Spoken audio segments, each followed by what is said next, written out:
अगर आप में से किसी को सांस का मसला है, दायमी नज़ला ज़ुकाम रहता है, किसी को गले के मसाइल हैं या कानों के मसले हैं कि कानों की समात मुतासिर हो रही है, कानों से रेशात है या कानों का पर्दा फटा, आपको या आपके गिरदोनवां में, आपके जीज़ो कारब जानने वालों में किसी को भी इस तरह के कुछ मसाइल आ रहे हैं जिसकी अभी तक कोई डायग्नोसिस नहीं हो सकी, जिसके बारे में पता नहीं चल सका कि उसको किस किस्म का मसला है, उसके लिए आप हमें उमर बशीर हॉस्पिटल में रब्ता करें, अपनी अपॉइंटमेंट लें।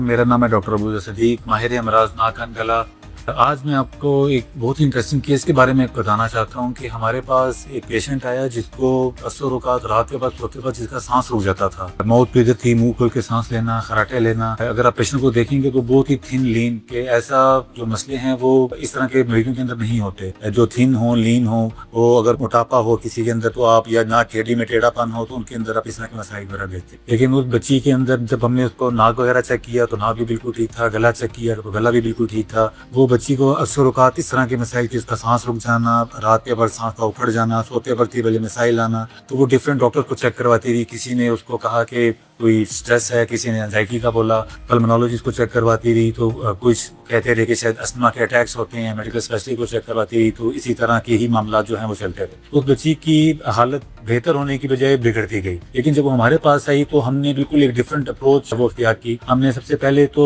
उस तरह सोचा जिसके बारे में कोई नहीं सोचता, एडिनोइड्स के बारे में। हमने नेजल एंडोस्कोपी की तो जब नेजल एंडोस्कोपी की तो पीछे जाके हमें एडिनोइड्स उसके नजर आए तो काफी बड़े हो चुके हुए थे, काफी हाइपरट्रोफिक थे। ये वाले मामला ज्यादातर बच्चों के अंदर होते हैं जिनकी वजह से उनका सांस रुकता है, उनको तकलीफ होती है, वो मुंह खोल के सोते हैं और इस तरह की परेशानी वगैरह बनती है। बहुत ही शादो नजर ऐसे मामला आते हैं जिनके अंदर एक बड़े उम्र के लोगों के अंदर इस तरह के जो इश्यूज हैं वो सामने आए। जब नेजल एंडोस्कोपी की तो हमें उसके एडिनोइड नजर आए, फिर हमने चेस्ट एक्सरे PNS पे CT स्कैन, वो चीजें वगैरह सारी हमने अकॉर्डिंगली की ताकि हमारी जो डायग्नोसिस है वो कंफर्म हो सके। उसके बाद आपने देखा होगा कि साथ में उसी बच्ची को ऑपरेशन हो गया, उसकी हमने एडिनोइडेक्टमी की, साथ में फिर हमने टॉन्सिलेक्टमी भी कर दी। आज की ये वीडियो बनाने का मकसद सिर्फ ये है कि कभी कभार अगर नाक की हड्डी में टेढ़ापन ना हो, गदूदे ना हो, कोई और मसला ना हो, बंदा एस्थमेटिक भी ना हो, तो सांस की अगर कोई मसाइल बन रहे हैं तो ये भी एक बहुत बड़ा रीजन हो सकता है जिसको हम अक्सर औकात बिल्कुल इग्नोर कर देते हैं और नहीं देखा जाता। क्योंकि 22 साल की उम्र तक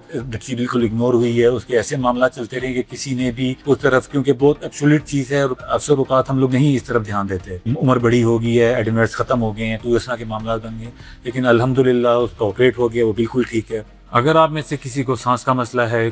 किसी को नज़ला ज़ुकाम, दायमी नज़ला ज़ुकाम रहता है, किसी को गले के मसाइल हैं या कानों के मसले हैं कि कानों की समात मुतासिर हो रही है, कानों से रेशात है या कानों का पर्दा फटा, आपको या आपके गिरदोनवां में, आपके जीज़ो कारब जानने वालों में किसी को भी इस तरह के कुछ मसाइल आ रहे हैं जिसकी अभी तक कोई डायग्नोसिस नहीं हो सकी, जिसके बारे में पता नहीं चल सका कि उसको किस किस्म का मसला है, उसके लिए आप हमें उमर बशीर हॉस्पिटल में रब्ता करें, अपनी अपॉइंटमेंट लें।